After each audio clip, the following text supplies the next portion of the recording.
inda za a yaye mabawa ya ga yadda Allah yake gudanar da rayuwarsa, ya ga yadda Allah yake kula da rayuwar bawa, ya ga yadda Allah ke ƙauna da son bawan saboda tsabar son Allah, ya ce zuciyarsa za ta fashi. Amma ko ba komai kasan dai an goma ta arziki. Yanzu akwai wadda za a bashi kyautar mota a ce a cire mishi idonsa? Ashe duk jahilcin ka kasan ido ya fi mota tsada. To idon addu'a kai aka baka?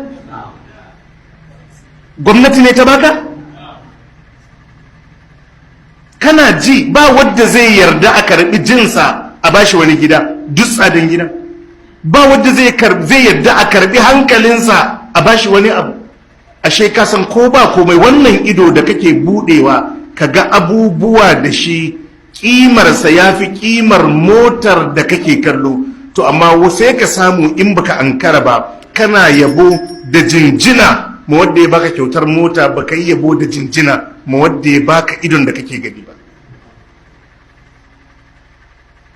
Wanda ya baka motan kana kiyaye kiransa, in ya kira ka ba za ka bata lokaci ba za ka amsa, in ya ce ka zo ba za ka bata lokaci ba za ka zo. Wanda ya baka rayuwar shi kuma ya ce a kira ka hayya alal sala hayya alal fala, kana latsa wayarka.